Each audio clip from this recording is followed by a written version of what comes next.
Hello everyone, welcome to our third day of gratitude from our 3 days of gratitude series in the lead up to Thanksgiving. Today I really wanted to talk to you about how to develop gratitude, right? Maybe many of you already feel this. I'm going to start off with a question. I want you in the comment section to tell me what you're really grateful for, right? What have you been grateful for today, this week, this month, this year, whatever it is? I want you to think long and hard or really short and quick. And I've talked about gratitude before, but today I really wanted to talk to you about why we are not grateful, like why we stop ourselves, what are the barriers or blocks for us from being grateful, why we should be grateful, what are the real benefits. And finally, I want to specifically talk to you about keeping a gratitude journal, a practice that I kept up for many years. This is almost a lesson to myself so that I can go back to doing it. But this is something I did for consecutive years, can't remember, long period of time. And it's something that I still do mentally, but I still believe that writing it down is the most amazing thing. So let's talk about this. Why is it that we struggle to be grateful? In the comment section, let me know. Why do you feel sometimes in life you struggle to be grateful? So some of the most common answers include that we believe it's difficult and a bit useless. People go, oh, that's too difficult to have to think about what I'm grateful for every day. And what's the point of it anyway? Like no one notices, no one cares. That's not true, but we'll get to that, right? That's one reason. The second reason is it requires too much effort, right? It requires us to actually sit there and figure it out and think it through. So it requires too much effort. And the third one is, and this is the one that I think we really need to connect to, is that we genuinely underestimate the power of gratitude in our daily lives. We actually underestimate it. Now, I posted a speech. I was doing a speech series on Facebook. If you don't already follow me, I'm at Shetty IW on Facebook. Come and find me. And I posted a video series called Speechless, where I'm posting some of my favorite speeches by celebrities. And I posted this one video by Matthew McConaughey. The video's now got like 35 million views. And in that, he says this phenomenal statement. And he says that it's a scientific fact that gratitude reciprocates, right? It's a scientific fact that gratitude reciprocates. And if you really unravel that, and that's what we're going to be doing today, we really underestimate the power that gratitude can actually have in our lives. Balvina says, we don't see the simple things in life to be grateful. Balvina, that's exactly what Oprah said. Oprah was saying that in the change from 1996 to like 2012 in her career, she was making more money, her business was progressing, she started up her own TV network, all of this great stuff was happening. But she felt that she was losing sight of the little things in her life. That's why she started keeping a gratitude journal. Some of the most successful people we look at today keep gratitude journals. Another reason why we struggle with gratitude is because we've surrounded ourselves with people who complain. And sometimes we are those people who complain, right? If you're not nodding, it's you. We complain. And we're surrounded by people who complain. So we complain so much that all we see is challenges and negatives. See, when you focus on problems, all you get is more problems. And when you focus on possibilities, what you create is more opportunities. And that's true because it's all a matter of focus, right? Whatever you focus on is what you amplify. And we're doing that every single day with our thoughts. We're doing that every single day with what we share with our friends. So being around complainers is something to watch out for. And that's something sometimes we can't get out of. That's where we've got to find this space to keep our own gratitude, a gratitude space, a gratitude journal.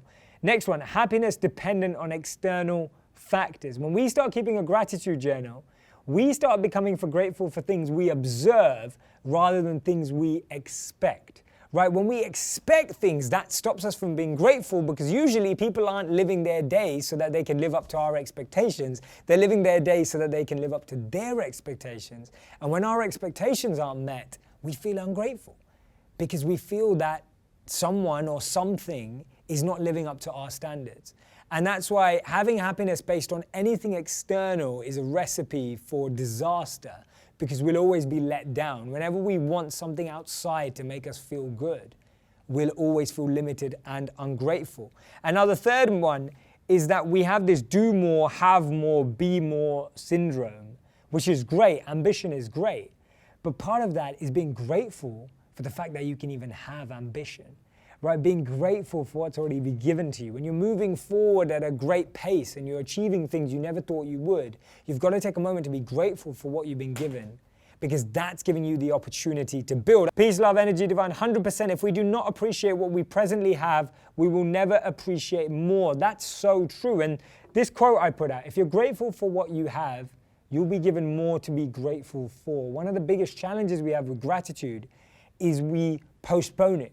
We say, when I get £1 million, I'll feel grateful. When I have all my family in one place, I'll feel grateful. When I have this, I'll feel grateful. We postpone, delay, push back, right? We make a scenario, an ideal scenario that we expect, that we want, that will make us feel grateful. But recognize this. The point we're making is that whatever we have is not enough, and we're looking for something else to feel that. Whereas, scientifically, if we feel grateful for anything we have, then we'll feel grateful. So if you're grateful for $1, you're grateful for $100, you're grateful for $1,000, you're grateful for $10,000, you're grateful for $100,000, you'll be grateful for $1 million. It doesn't work that you'll only be grateful for $1 million, because when you have the $1 million, you want $1 billion, right? There's a different mindset. That gratitude mindset is the one that you want to tune into. So start tuning out of postponing gratitude and start tuning in to feeling gratitude in the moment you're in right now. Harrow, I don't have to chase extraordinary moments to find happiness. It is already there in the small, beautiful day-to-day moments. We just need to open our eyes. It's so true. It's so true. Because I was posting this the other day, that I was looking at from a hospital study, the regrets of people. And their top regrets was, I wish I hadn't worked so hard. I wish I'd had the courage to express my feelings. I wish that I'd let myself be happier. I wish that I'd stayed in touch with my friends. And I wish I'd had the courage to live true to myself, not life others expected of me, right? Simple things. None of those things are complicated. None of those things are about moving forward with ambition. It's those simple, connected things. Susan said, the best part of journaling, especially gratitude journals, is going back and reading, especially on the day you are struggling. You start to realize that so many things open up. I couldn't agree more, right? Imagine having a book that you start writing today, Thanksgiving this year, and you write it every day for the next 365 days. And next year, 2017, on Thanksgiving, you open it up and you look at what you were grateful for. Imagine how many things you can add up every single day that you're grateful for, and imagine what you can reconnect to. So now I wanted to give you some ideas of how to keep an effective gratitude journal. These are from my own reflections, my own experiences, my own practice of keeping one. So I'm going to be sharing some stuff that I hope you can connect with. And I wanted to make this session less about the science. I will mention some scientific studies, but less about the science and more about the practice.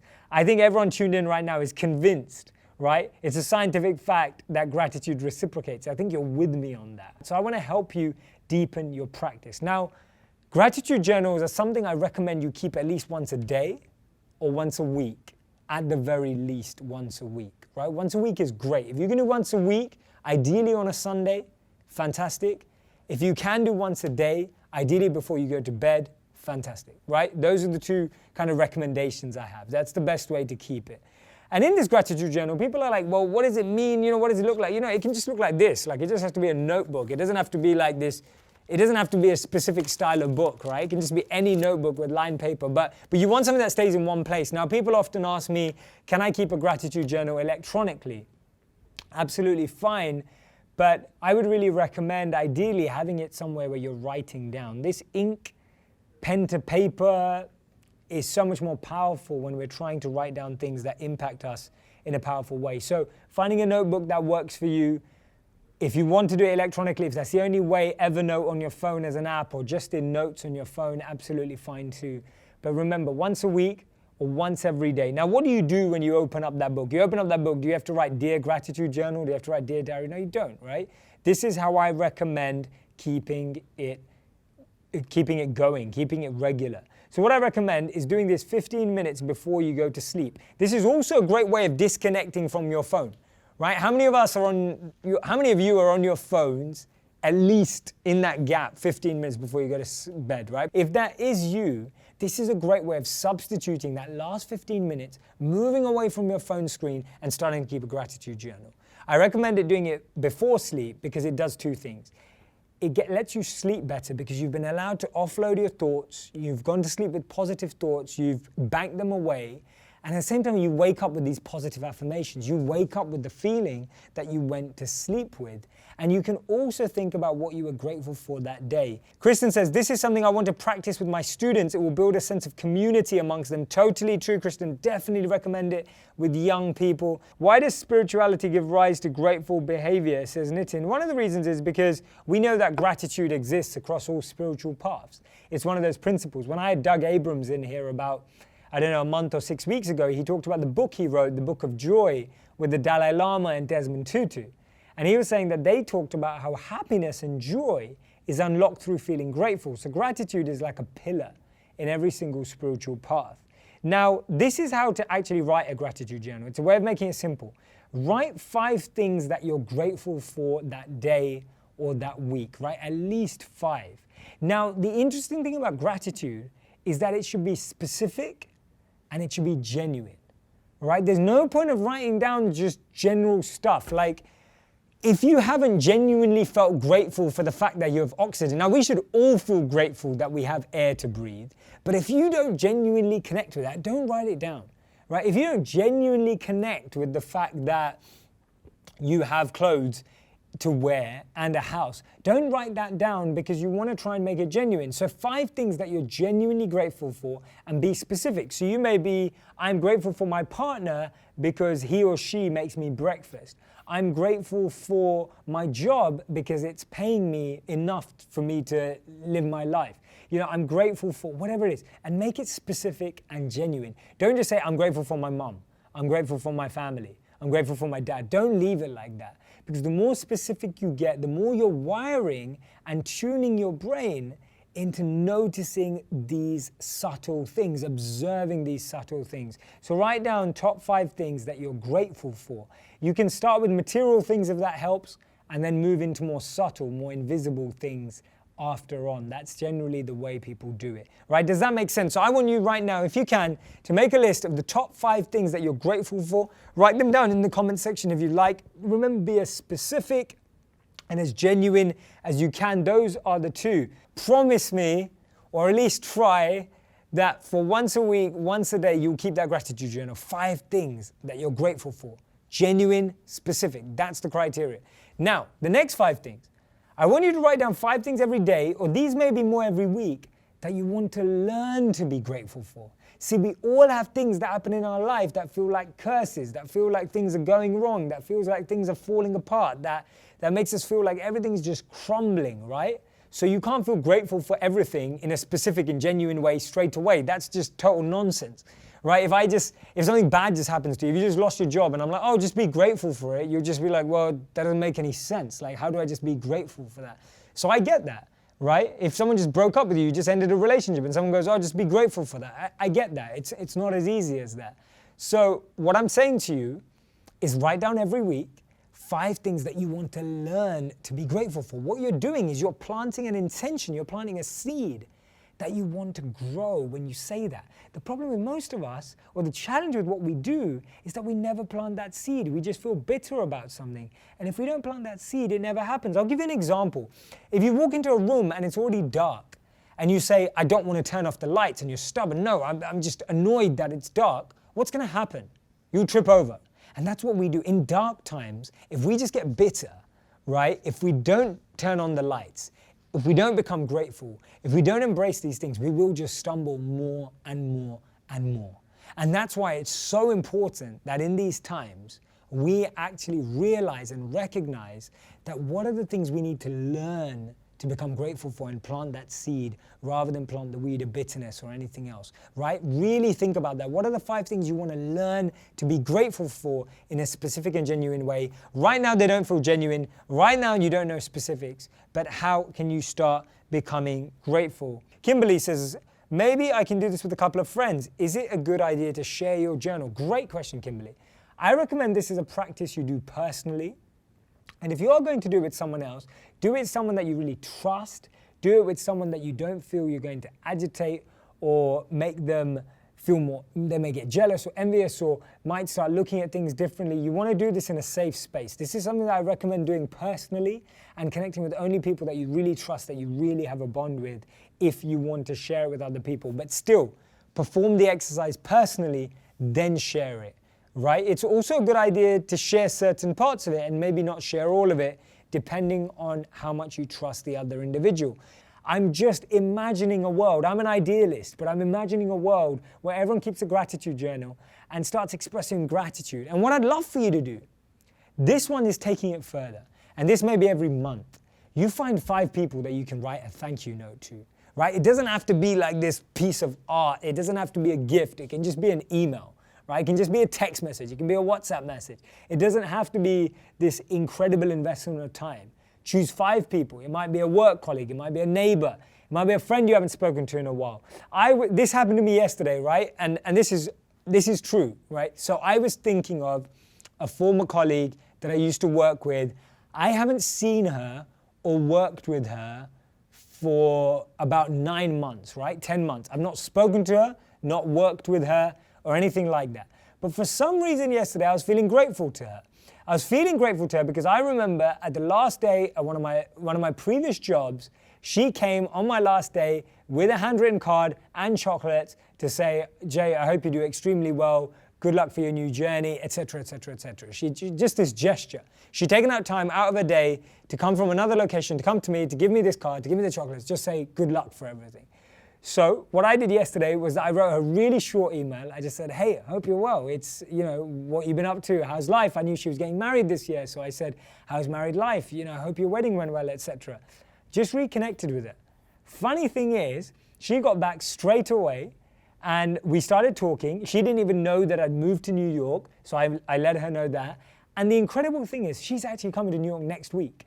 Now, and we're going to meet up, and I'm going to say hello to her and meet her husband as well. And I was just thinking, imagine if I didn't send that. That wouldn't have happened. And it's incredible that it happened at this time. And I'm really looking forward to seeing her now because I've got such good memories of what a friendly, important person and colleague she was at that moment in my journey. So people are powerful. If you can find 5 people this week, this month, this year that you can just write to, remember, it doesn't have to be the biggest gift in the world. It can be something very, very simple as a gratitude note. I promise you it will make a massive difference in their life. Now, I've got another friend. He came on the show. His name's E, right? You may remember him from a previous interview. And he was talking about gratitude. Now, he, on social media every day, on Instagram, he posts what he's grateful for. Now, he won't always go into so many details, but he'll point something specific. It's great. If you can use your social media channels to promote something that you're grateful for every day, that's beautiful because all it's doing is allowing more people around you, first of all, generating what kind of people you want to attract to yourself. See, some of us are scared of putting out our positivity, our gratitude, and all these things out there because we almost think, what, are people going to think I'm a bit loopy? Are people going to think I'm a bit, what's wrong with me? Like, am I all peace and love? But the funny thing is that the vibes that you're putting out there is going to attract the people that come around you. So if you want your energy and the people around you to be full of positivity, gratitude, upliftment, fulfillment, satisfaction, success, we need to be putting out those messages in order to attract that back into our lives. Paro, Jay, can you share 5 things which you feel grateful for today? Thank you so much for putting me on the spot. Number one, I'm really grateful for the fact that I get to do these lives every day. Even sometimes when I'm tired, even sometimes when I've had a long day, I'm extremely, extremely grateful because I get to connect with so many amazing people like you across the world. Second thing I'm grateful for is that I'm really excited to spend time with family and friends this weekend because we've got a longer weekend. I'm grateful that it's giving me more time to spend with certain people. The third thing that I'm super grateful for today is that, I'm grateful for the fact that I connected with an old friend and that she's coming in next week as well. So I'm really, really looking forward to that. Fourth, I'm really grateful because I got introduced to some amazing people yesterday who are helping me take my work further. And I thought that was phenomenal. And the fifth thing I'm grateful for today is that I'm working with some fantastic people, everyone in the studio, from the people behind the camera, from the people producing the show right now. I'm really blessed to be working with an amazing team who make all of this possible. Para, thanks for putting me on the spot. I hope that answers all your questions. Now, I want to push you a bit further because I think everyone tuned in is always extremely mature, extremely enlightened as well. I want to push you a step further. I want you to think about someone that you feel not someone really too bad, but someone that you just don't connect with, someone that you don't like so much, someone that you feel doesn't like you, someone that you just feel doesn't have your best interest at heart. And I want you I don't need you to write them a letter. I don't need to go speak to them. I just want you to write 5 things that you're grateful for that they've taught you, right? What lessons has that person taught you? Now, if you were here yesterday, I had Asia on the show, Asia Mayrock, and she was talking about what she'd learned from her bullies. It's incredible because bullying, what she received, has turned into the best gift for now what she's helping and the qualities and confidence she has. And that's what I want you to hone in on. I want you to write down the 5 things you've learned from anyone who's hurt you, anyone who's let you down, anyone who's led you down the wrong road. And that's not every day, that's not every week, that's not every month, that's just something general you need to do, right? That's not something you do regularly, but I'm pushing you out there because I think you're ready for it. I think you're ready to hear that. I want you to really connect for that. Think of people that you think you don't connect with. Write down 5 things that you're grateful that you've learned from them. Right? Shamil, how to be satisfied from what you have? The best way to be satisfied from what you have is realize that most of us, what a lot of us have, a lot of people don't have. Right? If you just have food in the fridge, clothes on your back, and a house to live in, we're richer than 75% of people across the world. Right? That makes you grateful for what you have. Just recognizing in perspective what the world would look like if you actually knew what was happening on the other side of the globe. That makes you grateful straight away for what you have. Second of all, how to be grateful or satisfied with what you have is recognizing that if you didn't have what you have right now, you wouldn't be able to think the way you are. So having what you have right now is giving you that step or that platform to think further. Cannot think of anything, just hate comes to my mind. Lavanya, I know it's hard, so don't go straight there. Start with the others first. Remember, we've got to retrain our brain for gratitude before we start testing our brain. So that last one I set is super hard, super difficult. Don't dive into it straight away. Do the exercise in order of how I suggested it. If you ever feel ungrateful, visit hospital, says Nancy Regan. So true. I remember when I was a monk, I used to have to take some of our elderly monks to the hospital. And I remember it being a phenomenal experience, just making me recognize how fortunate I was with my current level of health and what more I could do with it to make a difference. It's easy to wish for good health when you're sick. Remember to enjoy it when you're healthy. That's what gratitude does. Thank you so much, Matilda, for that comment.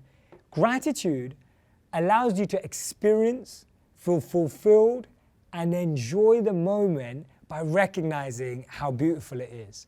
Actually, without gratitude, we just don't experience beauty. We don't experience the amazing experiences. We don't get a chance. We don't give ourselves a chance because our mind's somewhere else. So gratitude actually is allowing you to be happier in the moment. Right? There may be so many things going on this weekend. There may be so many things in your mind, but just being grateful that you're around people that love you. You're grateful that you've got some time and space to think about stuff. And even if things don't go to plan and don't work out, you can be grateful for the space that you're in, whatever it may be. Start with the least thing you can be grateful for. Just connect with something, right?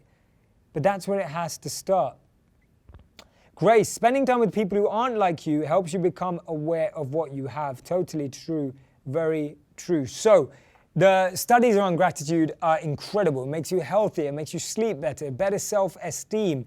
It even looks at how thanking people regularly and genuinely and specifically again allows for better relationships with individuals. So I really want you to do that. Today, I want you to try and do this. I want you to start keeping a daily or weekly gratitude journal. I want you to do it 15 minutes before you go to sleep ideally, or any time in the day that you can find it. I promise you, you'll sleep better, you'll rise better. I want you to think of 5 things you're grateful for, right? Can start material, get more subtle. 5 things you want to learn to be grateful for, and then 5 people, I actually want you to write to them and actually give it to them personally and see how much it changes it. If you don't follow us already, find us at HuffPost Rise on Facebook, Twitter, Snapchat, Instagram. Come and follow us. If you don't follow me already, I'm at Shetty IW on Facebook and Twitter, Shetty J on Snapchat and Instagram. I'll see you very soon. Thanks a lot, guys. Take care.